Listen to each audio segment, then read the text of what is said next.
Hey guys, Desolator Magic here, and I know I'm showing up a little bit late to this one, but just in case you haven't seen it or haven't finished it, or you're having trouble finishing it especially, this is the weekend event. I believe it ends Tuesday, sometime midday, kind of depends where you live, but it's the Zendikar Landfall event. It has very little to do with actual landfall as far as the last time we saw it, but it does involve land, so I kind of get where they're going with this. So they say rock and royal, baby. With so much wild wonder, even the land seems alive, but the wildwood isn't the only thing stirring on this plane. This place is sure to awaken your adventurous spirit, so pack accordingly. I thought that we made our last stop on the Plane-Cation, but I don't know, whatever. Well, technically they didn't put Plane-Cation Zendikar, so I don't know, we're just planeswalking now. I don't know, vacation's over. Now this is a work trip, I guess. I hope I can write it off of my taxes anyway. If you read this, which by the way requires scrolling, which is hilarious, whoops, unless you mouse, you have to mouse over this, then mouse over this, but not off it. I mean, don't get crazy. You gotta mouse over this, and then just barely land in the text box and then roll it. That's how you can read how this works. Just FYI. Well, gee, Des, why haven't they made this come out on tablets yet? I don't know. I have no idea. I can't imagine. So anyway, you start the game with this emblem, and it says, Landfall, whenever land enters the battlefield under your control, exile the top card of your library. If that card is a land card, put it in your hand. So just real simple. You play a land, and then if the next card is a land, you draw it. Okay, you don't technically draw it for the purposes of drawing it. You put it into your hand, which is different. It doesn't cause draw triggers to happen. Very important. Then, if that card is a creature, then put it on the bottom of your library and then create a 1/1 green plant creature token. And then if that card is a non-creature, non-land card, then put it on the bottom of your library, and then each opponent loses 1 life and you gain 1 life. And if the Jack of Spades shows up, you have to switch seats with the person playing next to you. Got all that? I know it seems complicated, but it really resembles that card Waste Not. So, I mean, once you get it, you get it. So no matter what shows up on your library, you're going to have something happen. So life gain triggers, very good, obviously. Creature synergy, creature count, creature death triggers, very good. And I guess land heavy decks, kinda good, but you have to have something to do with the mana. So I'd say ramp decks, they get a natural advantage because you probably are running a lot of lands anyway, in addition to the ramp, and then in addition to the ramp, every time you draw a land, you get another land. So theoretically, with the right runaway amount, which is about 23 to 25 lands usually in your deck, you are going to drop a land every single turn, consistently for basically the whole game. So on turn 10, you're going to have 10 mana, in theory. So the deck I chose that really just kicks everybody in the balls is Burn It All. I think I've made a video covering the earlier version of this, but not this exact version. And by the way, before I even say this, the other deck that I had some success with and that other people were doing very well with is just anything with the Ajani's Pridemate. You could do the vampire heavy Ajani's one. You could do the all white one with flooding mixed with the Loxodon and the whole Convoke thing. Or you could just do straight up, just run them over with white, which I've got that deck list all over my channel. Just look it up. It's I don't remember what I called it. It's just the Ajani's Pridemate deck. I probably put cats in the thumbnail. I'm sure that'll super help you find it. That's definitely really specific. The whole point of this deck is to not let your opponent play their deck. Welcome to Magic in 2019.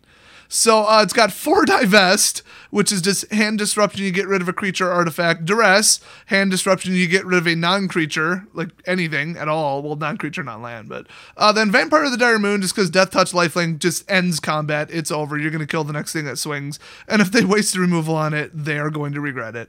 Then we got Carnival Carnage. Carnival's cool. It'll take out a 1 cost. You can also hit a Planeswalker with it. That's kind of weird. And then Carnage. I mean, 3 damage and they have to discard 2 cards. That's a little bit better than Mind Rot. So I put it in the place of Mind Rot. I like the optionality too, and it's on color. Then we got Burglar Rat, ETB, they discard a card of their choice.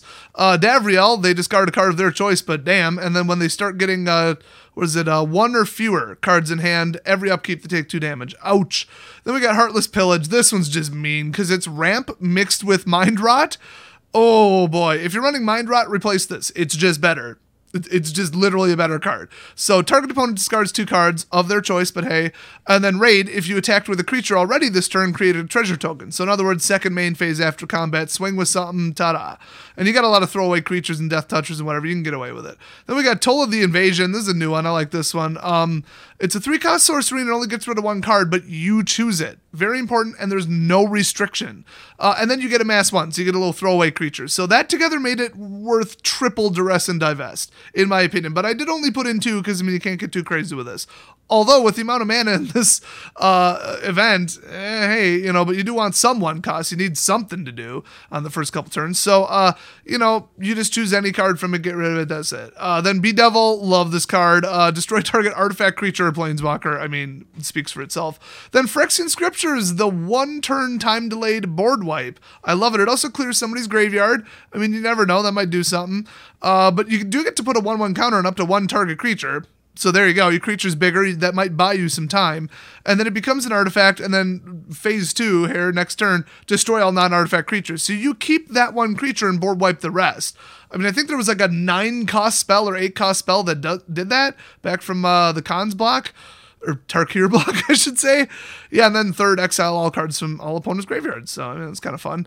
Then we get Vraska's Contempt. I mean, just nuke some. Just drop the damn nuke. There you go. And then Rekindling Phoenix. Absolutely love it. I mean, it's virtually impossible to kill. I mean, they'll have to hit it with Vraska's Contempt or do something. I've had people turn it into a frog, pin it down, whatever. Cool, I'll just kill it then. I mean, whatever. Then we got Angrath. I mean, come on, I love this. I love it. That's why I made him Angrath sleeves on this deck. Yeah, he's crazy. +1, they discard a card and lose 2 life. I mean, you could just pound that until forever, and they got to do, from the turn he comes out, 5 damage to him to get rid of him, which ain't going to happen. And then -3, just in case you really need to get rid of the only thing they have left, you gain control of target creature till end of turn, you know, basically just active treason it, hit them, whatever. And then, after that, during the end step, it is, if they have a converted mana cost of 3 or less, which means if they're a clone, a token, or just an overpowered 3 cost, kaboom, or 2 cost or 1 cost. And then -8, I mean, if you get this off, good for you. It's kind of not the point. Each opponent loses life equal to the number of cards in their graveyard, which is usually not much because you probably hit them with this, but it's funny. And then, you know, obviously his +1 feeds it. I've killed people with that. The animation is amazing. Anyway, Liliana, I mean, because I'm not even going to explain it. She wins. The end. Then we got Banefire, which usually wins the game. They'll take out a planeswalker, a creature, or their life total. There you go. And then this is just deadly in this format. It's insane. I had a person just dominate the board state, just totally wipe everything out. I was going to die the next turn. They hit good game. I hit good game back, and then I fried them for 12 and won the game. So I guess it was a good game. Showboating dick. Yeah, I never do that on live stream. Speaking of that, me and my Discord, which is my Patreon supporters, oh my gosh, we redid my soundboard with new sound effects. Oh my gosh, you guys. There are some meme references so dank, you won't even know what's happening. You won't even know what planet you're on. Some of them are super common and you're like, yeah, and some of them are so obscure, if you get the reference, good for you, but it is a hell of an upgrade, and I'm still working on it. I got like 3 hours into this. It's getting weird. Anyway, we got Finale of Eternity. This one's hilarious because you destroy up to 3 target creatures, so it's a triple kill, with toughness X or less. So, I mean, usually it would be under 4, so you only have to pump like 6 mana into this. Sometimes you can just do it for like 3 total mana, X equals 1, and just take out 3 1s. I mean, just like literally a 3/1 creature, goodbye. And then if X equals 10 or more, return all creature cards from your graveyard to the battlefield, which is not that many. I mean, you look at the creature count in this deck, it's not that high. And also this deck is just natural anti-mill. It had to be, and it drags the game out too far. So 73 out of 60.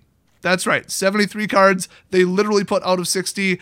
Wizards, I don't tell you how to live your life. Then we got the pretty swamp, pretty mountain, gotta have it, and then all this crap, duh. And then Evolving Wilds, because you do want to thin out your deck a little bit. Also, Evolving Wilds just so happens to double trigger that ability, because a land enters the battlefield, and then you discard this, and then another land enters the battlefield. I love it. So this deck is good, and I did okay with it when I played with it in competitive standard constructed, despite it being 73 cards.